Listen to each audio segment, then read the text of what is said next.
Thank you for staying with us. Well, as you've seen there, Dr. Atiku Pearce joins us this morning. He is a member of the presidential campaign team of the PDP. Thanks for joining us again. Thank you. Well, there are so many issues to raise from that one, but if I can just begin with you from the first conversation we had about youth participation in politics. There are concerns on all divides that one can imagine about, how the political parties, the main political parties, and even the ones that are coming up, the political class generally have welcomed the young people into their fold, how the kind of roles they should be played, and all of that. So one is wondering, first of all, what are your thoughts on youth participation in politics, perhaps from your party's perspective? You know, I'm a teacher by profession, a university lecturer for many years. 20 in the United States and 15 here in Nigeria, University of Lagos. Young people are the foundation, the backbone, the present, not only the future, the present of any country. And that has to do with building the educational force so that you have human capacity to build the country in every way. The problem with us in Nigeria is that we discuss issues out of context. There shouldn't be any separation between youth and anybody else in politics. People must engage the system. After all, everybody who is now in their 60s, 70s, still hanging on to power, they began somewhere as a younger person. It is very important for young people to realize that nobody is going to give them anything on a platter. You have to commit yourself and work for it. That is what you have to do. Just as you go into university, you want to graduate, you do everything you have to do. If you come into any political party, the ward level, they are all young people. The local government level, they are all young people. People running for Senate, people running for House of Reps, people running for Assembly. They are all people in their 20s and 30s and 40s. So this business of saying young people must be, everybody engage, do what you can to make the system better, both for yourself and for the country. But then, thankfully you said you're a university teacher, so you would know how young people feel when they have to stay home for so long. Well, the ASU has been on strike now for a while now. We understand that they promised to call off the strike in a little while from now. But between 1999 and about, say, 2013, under the PDP government at the time, ASU went on strike almost 10 times. This I'm very sure you are very well aware of. So one would then wonder if there is a plan by the political class generally, including your party, the PDP, to literally silence the young people by allowing all of these, strikes and disadvantages to come to young people. This business with university strike and the deprivation of the educational system is not a young person's problem. It is a national disaster. It is everybody's problem. Every young person who's not in school is a problem for the whole family and for the development of the nation. So it's a major concern. We shouldn't look at it as if it's a separate issue for young people. All of us are concerned. I was one of the people who called for the end of the strike. I think it was in 2011 or 2012. I got tired. Every day I go to the staff club, the teachers are sitting down having fun. The children are not going, the students are not going to class. You mortgage your future, and you are mortgaging your own future. So I believe that what is important is to have a president. Everything, the buck stops with the head of this country. A president who is fully committed to education, who understands the value of education. I got to tell you, that is why one of the 5 points agenda of Atiku is education, and he has demonstrated in his own private life. Dr. Pearce, I guess when you get into office, listen, please. When you get into office and you're a president, you must engage the system. This thing can be solved if there's a will. The problem is there's no will. I've actually been talking to University Staff Union. I told them, go and engage people running for president now. Tell them what you think can solve this problem. And I think for now, what is going on in the system right now is that the TED fund that was dedicated to funding university system has been basically encroached upon by this administration because they have no creativity of making money.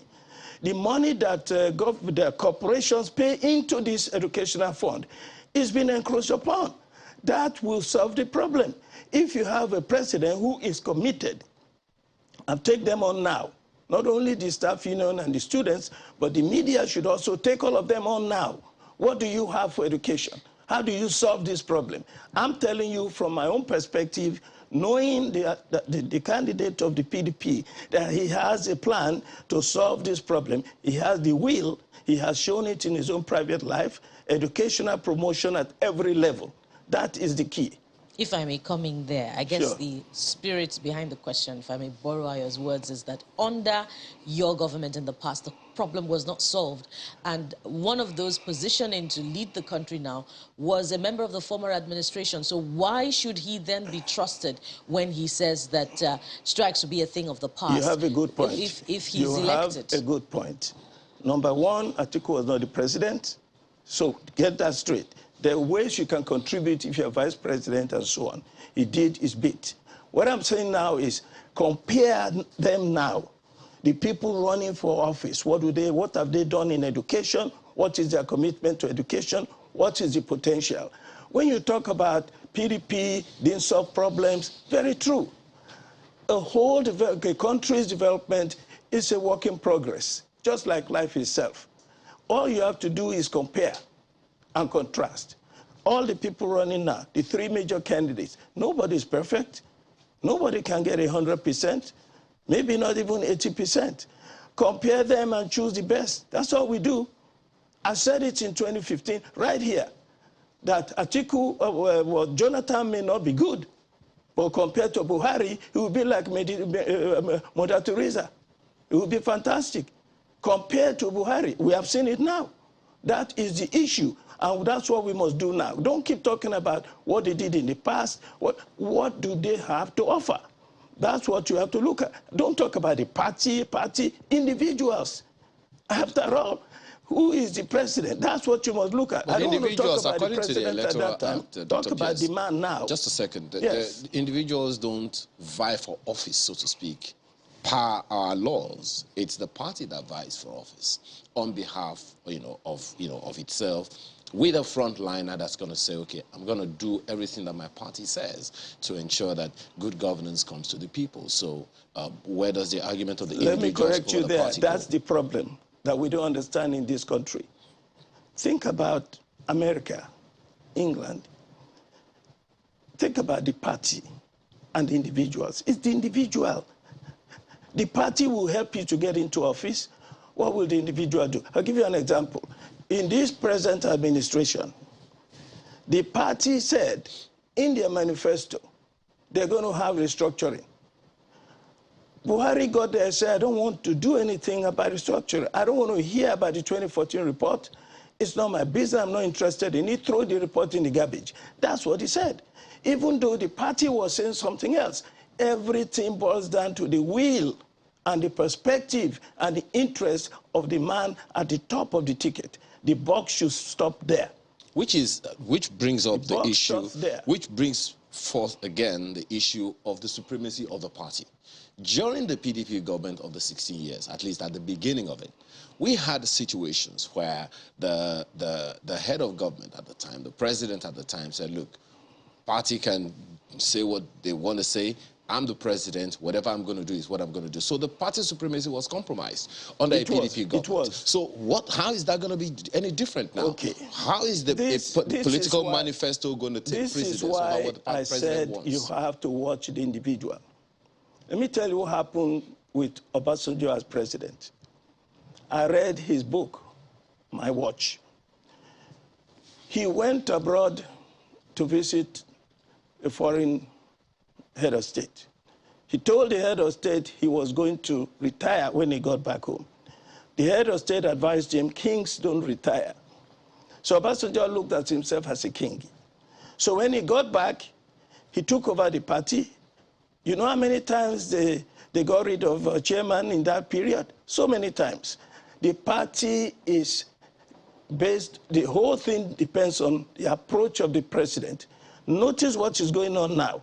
Atiku is not involved in trying to remove a president. He's not trying to impose himself on the party because he's a liberal Democrat. That's why I said you got to watch the individual, not just the party. Party can say something, but if the man becomes the president and he doesn't want to perform on those issues, that's what we're going to get. I just gave you a good example. Buhari says he's not interested in restructuring. The party is promoting restructuring. That's the way it goes. So watch the individual. But look at their record. Sir, there look were at restructuring documents even before the National Confab sponsored by your government in 2015. Yes, it didn't implement that one. It insisted on organizing another confab. So when your candidate says unity, Nigeria's unity is going to be on the front burner, we will restructure, can it be trusted? That's what I'm saying. Look at the individual and their record and their performance and their commitment. By the way, the issue of unity is not negotiable. You know why? The division in this country now has never been as bad as this. The North does not trust the South does not trust the North. That's why we're having elections. People saying, it's my turn. It's the turn of the Yoruba people. It's the turn of the Igbo people. It's only Atiku who is saying, it's the turn of restructuring. It's the turn of bringing rescue to this country, improving our economy, improving the state of security, and unifying the country. You know why we are so disunited and divided? Because for 8 years now, almost 8 years now, Buhari has had these lopsided appointments, whereby everything in security, all the heads in the financial sector, in the police, everywhere is Northern Muslim. Atiku is not a tribalist. What Buhari has done is a performance of an ethnocentric leader who regards himself as the leader of the North and not the South. That's why we have the problem in this country. You have a leader who is not a tribalist, therefore you are going to have more fair-minded, balanced appointments, and therefore people will trust the system more. Well, perhaps there are those who would also question the fact that, look, it's one thing to have people appointed into office, another thing altogether for you to look at the track record. There are those who would point to the things that, you know, the government that you are criticizing now have done with the second Niger Bridge, the longest, you know, road in Nigeria, in Africa, the Lagos-Ibadan Expressway, and all of those. They'll point to some things that they have done in the South. But, you know, that's not even the issue for me. Again, we talk about, I want to go back to the issue of party supremacy. In terms of, because I've looked at, you know, our politics over the years, over the republics that we've had. The First Republic, the Second Republic, the Third Republic, they had party supremacy. In other words, the party said it, that's what the candidates did when they got into office. But in this Fourth Republic, that hasn't been the case. Do you think it is something that we should champion? Do you think it's something that should be upfront and central? Look, the party is as good as the people who run the party. What we need in this next administration is a review of the 1999 Constitution so that our country can begin to work again, so that we can begin to respect ourselves and trust ourselves again. You must diversify the economy. We cannot depend on oil. You have to allow the states to use the mineral resources they have to develop their states. Ondo State cannot sit on the third largest deposit of bitumen in the world and not be able to use it to develop the Southwest region. We have just discovered lithium in Kwara State. North Central will be a boom zone. This is the problem. Enugu is sitting on the 9th largest deposit of natural gas in the world. The Constitution has put everything in the other list that we cannot use it concurrently to develop. This must change. This is what we're talking about, restructuring. We must restructure this country, and we want a president. This is why, for me, you may say I'm PDP, yes, I am. But my reason for supporting Atiku is because of his commitment to this issue of changing the way things are. We must have state police. Therefore, what we're talking about is states who have control over their own security apparatus. so that they can then protect themselves. Dr. Pearce. This is the way it has to be. I hear you. Yes. But then, first of all, two things right now. Yes. Your party governed, had two confabs, one in 2005 and one in 2014. And all of those two confabs were geared towards some form of restructuring one way or the other to address the issues that you have raised. Yet here we are talking about these issues of restructuring again. So what's the assurance Nigerians have that under the next PDP government, if the PDP government comes in, this thing will be done? Again, I don't want to castigate any past president. But I have to tell you, if you are the president and you are an autocrat and you are a military man who believes in central command, you will approach things differently. If you are a civilian and you are a mild-minded teacher who cannot confront anybody, you know who I'm talking about.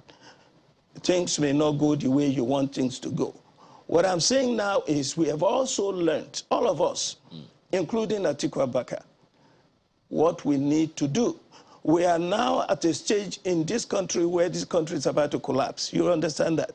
This country is about to disintegrate. Just a second. If we do not, elect a president Dr. Pearce, who will address you will this continue issue, that particular line this of thought. country will just drift apart. You continue that same Yes. train of thought. You've talked about just one of the presidents that governed under a PDP government.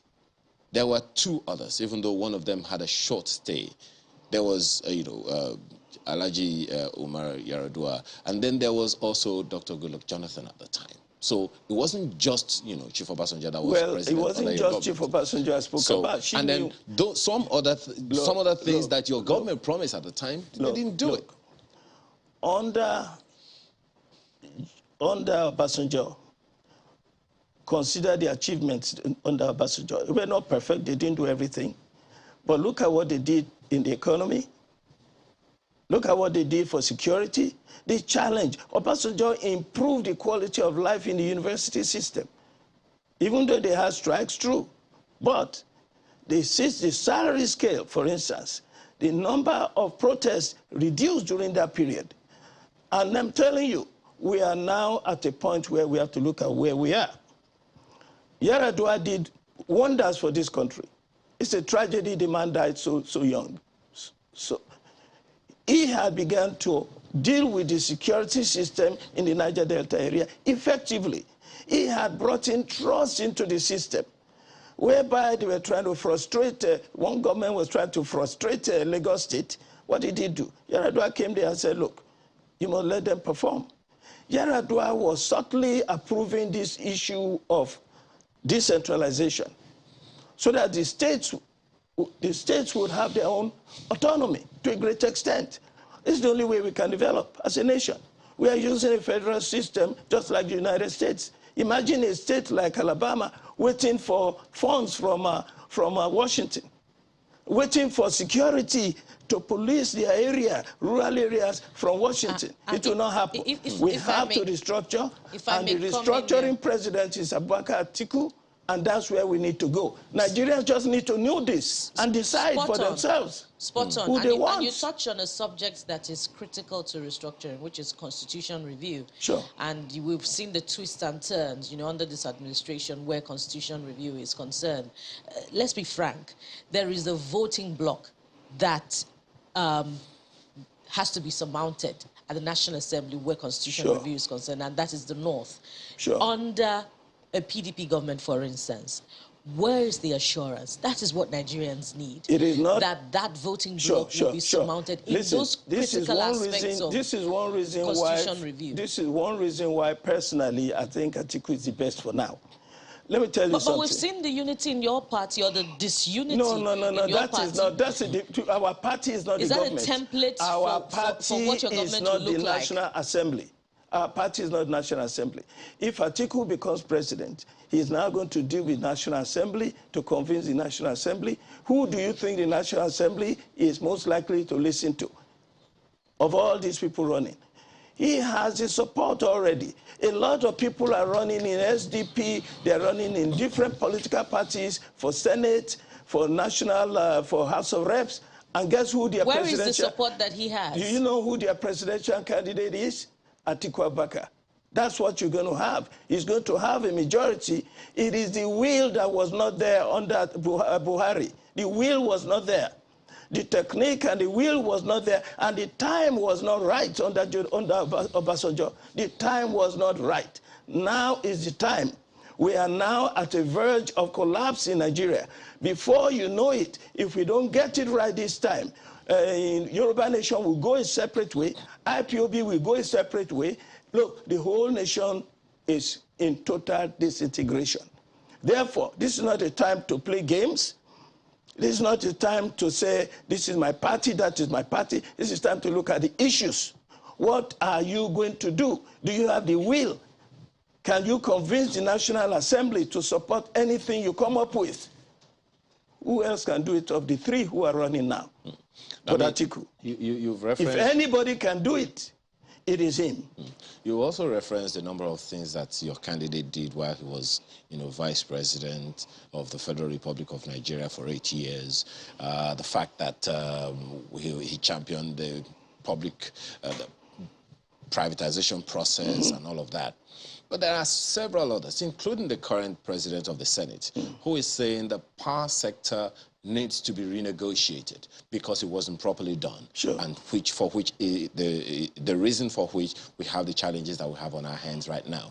And that was something that was championed by your candidate when he was, vice president of the Federal Republic of Nigeria. So why should people listen to him? Atiku has come out to say what happened when he was vice president.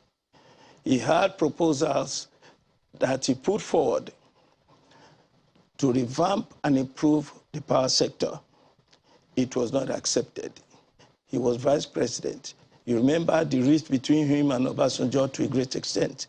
Now he has an agenda to improve the power sector. Question is how? The power sector is going to be removed from control of government. It has to have a serious input of the private sector.